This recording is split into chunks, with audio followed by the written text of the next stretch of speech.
તો મિત્રો આ ધોરણ 10 નો ક્લાસ છે. ચાલો આપણે આની અંદર જઈએ. આયા જો તમે જોઈ શકો છો કેટલું સુંદર શણગારવામાં આવ્યું છે. આયા તમે એકદમ જોઈ શકો છો સ્પેસ નું બનાવવામાં આવ્યું છે. આયા આખી સ્પેસ ની થીમ છે. અત્યારે પીરિયડ પણ વિજ્ઞાન જ ચાલી રહ્યો છે. આ તારા અને જે બનાવવામાં આવ્યું છે તે હાથે બનાવવામાં આવ્યું છે. તેમાં કોઈ ખરીદેલી વસ્તુ નથી, બધું હાથે બનાવવામાં આવ્યું છે. આ ધોરણ 10 ના વિદ્યાર્થીઓ બનાવેલું છે. આ તમે ઉપર તોરણ ને બધું જોઈ શકો છો, તે એકદમ હાથની બનાવટ છે. તેમાં કોઈ પણ મિલાવટ કરવામાં આવી નથી.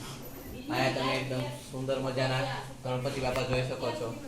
હમણાં ગણેશ ચતુર્થી નજીક આવી રહી છે, એમાં આ ગણપતિ બાપાનું ચિત્ર દોરવામાં આવ્યું છે. હવે આગળ ચાલીએ તો ત્યાં જ એક શહેર બનાવવામાં આવ્યું છે, તમે જોઈ શકો છો. આ શહેર પણ હાથે જ બનાવવામાં આવ્યું છે. બિલ્ડિંગ બધું પૂઠાની મદદથી બનાવવામાં આવ્યું છે. અને અહીંયા આ ભારતનો જે નકશો બનાવવામાં આવ્યો છે, અહીંયા તમે જોઈ શકો છો આ ભારતનો નકશો બનાવવામાં આવ્યો છે. પછી એકદમ સુંદર મજાનો શણગાર કરવામાં આવ્યું છે. અહીંયા હેપી ટીચર્સ ડે લખવામાં આવ્યું છે. એકદમ ફુગાથી સુંદર મજાનો શણગાર કરવામાં આવ્યું છે. અહીંયા પીરિયડ ચાલી રહ્યો છે. આ તમે જોઈ શકો છો સામે સુંદર મજાનો ભારતનો તિરંગો દોરવામાં આવ્યો છે. અહીંયા સરસ મજાના ચિત્ર દોરવામાં આવ્યા છે, તમે જોઈ શકો છો.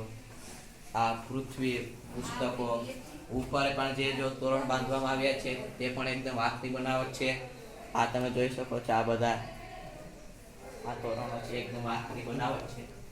તમે જોઈ શકો છો આ ભગવાનને જે ચિત્ર દોરવામાં આવ્યા છે. અહીંયા પણ તમે જોઈ શકો છો હનુમાનજીની મૂર્તિ દોરવામાં આવી છે, સુંદર મજાની. તમે જોઈ શકો છો એકદમ સરસ કરામત જે હાથની બનાવવામાં આવેલ છે. અહીંયા મહાદેવની મૂર્તિ બનાવવામાં આવી છે. તમે અહીંયા સુંદર મજાની મૂર્તિ જોઈ શકો છો. આ મહાદેવની મૂર્તિ છે. એકદમ સુંદર મજાનો રૂમ શણગારવામાં આવ્યો છે.